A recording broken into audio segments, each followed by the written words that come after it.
I have a confession. I'm a recovering hater of my own natural hair. Because I was always taught natural hair equals ugly, too difficult, not professional. Change your hair before your job interview, they say. So I cut my hair over and over and over again. Because if my hair is out and it ain't straight, it will please the right eye. The white eye? Is that what you meant to say? What you mean, bro? We don't struggle with those issues no more. Don't you remember that we had Barack, the first and the last black president of the 45 presidents in the past 237 years? We don't have that problem, okay? America, we are for the people. We are for the people, okay? Freedom. So am I hearing you right? You don't always hide your hair under braids, wigs, or weaves because you think if you wear your natural hair in the public, people will treat you different and think you are ugly because the societal standard of beauty is the exact opposite of you. I mean, maybe you're a little bit right. Yeah, that's what I thought. So instead of cutting my natural hair again, this time I'm cutting away the lies I've been believing about my natural hair. Because I'm 27 now, which means it's time that I learn how to take care of this type 4 afro with alopecia and teach y'all what I learned along the way. How are you gonna do that? Well, by telling you my failed wash and go routine and the mistakes I made in that process, so y'all don't be making the same mistakes. Without further ado, let's get started. If you don't care about a man, raise your hand. If you a baddie and you know it, raise your hand. Just because I got alopecia don't mean I'm gonna change my wash and go routine. So first step, ducking my hair in hella water and finding a shampoo and conditioner that works for me. I use Amika Intense Moisture Shampoo and Conditioner.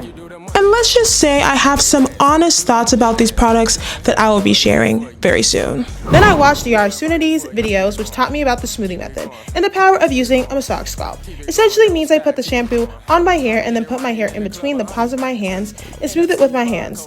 And using the massage scalp ain't necessary, but it's a nice little addition to scrub my hair instead of using my hands. Boy, does it feel really good. Then I take the conditioner of choice.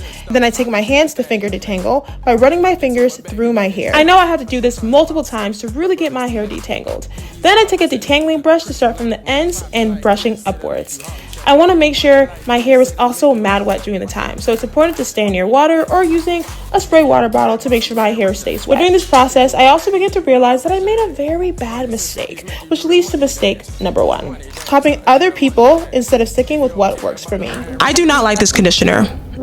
I do not at all. I'm gonna keep it honest with you. The Amika conditioner was not it for me at all.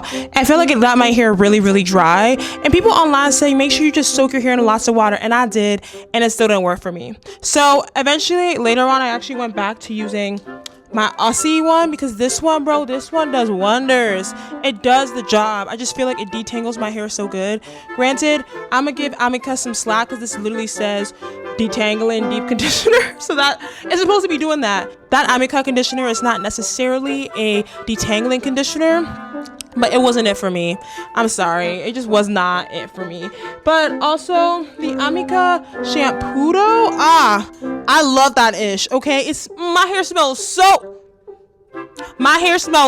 good. Okay, like I just love that one so much, and I just will keep using that product specifically, but that other conditioner, it can go. Okay, gonna keep it real with you. I want to give a big disclaimer that just because a product don't work for me doesn't mean you should not use that product, because that is the trap I fell into. You know, I had a product that has worked well, the Aussie deep conditioner that has worked really well for me, but then I saw other people using it, so I said, oh, I must now have to use it even though I already had something that worked good, so why am I now using something else that somebody else is using that I don't even know is gonna work good on me or not? You know what I mean? That doesn't make any sense.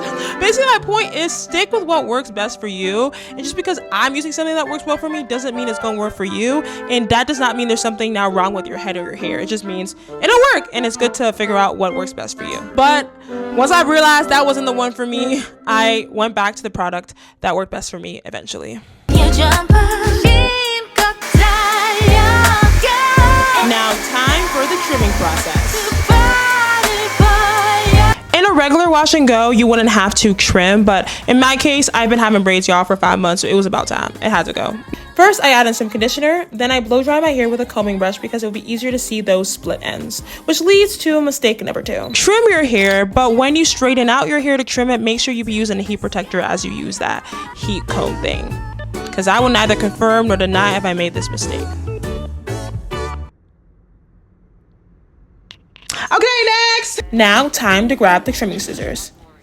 And I know you must be wondering, so why are we trimming? Well, we got these things called split ends. Do you see it here? It's with the part of the hair that looks thin and fragile and the other part is thick. Well, we want those thin, fragile parts to go because those are the split ends and we've got to trim those away.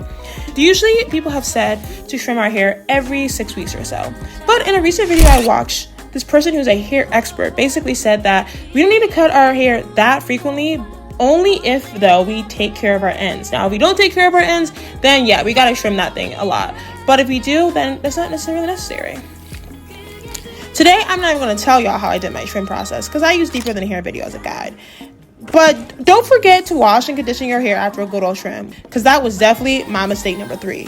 Now, if you got short hair with alopecia like me, when you get to the back, not gonna lie, it was free for all. So it wasn't perfect, but better imperfect than never. Am I right?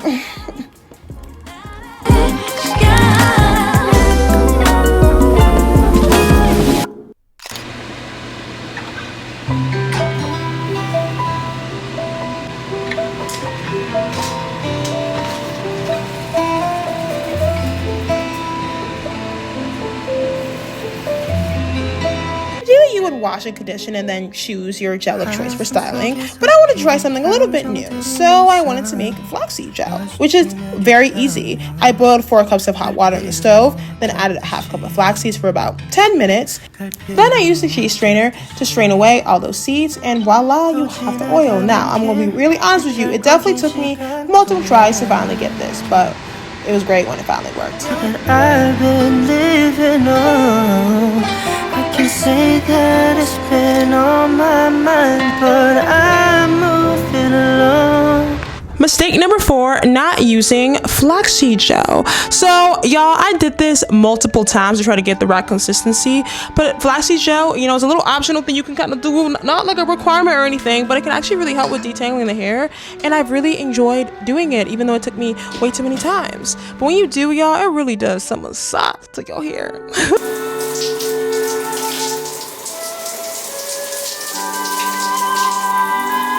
So when I finished shampooing my hair, I added this conditioner as well as the flaxseed gel.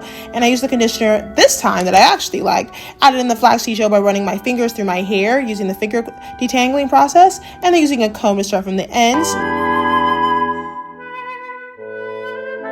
And voila, you already see the curls coming in through. But yes, I made another mistake, which leads to mistake number 5. Air drying my hair. Hey, what's up? It's me and Donovan. Let's go.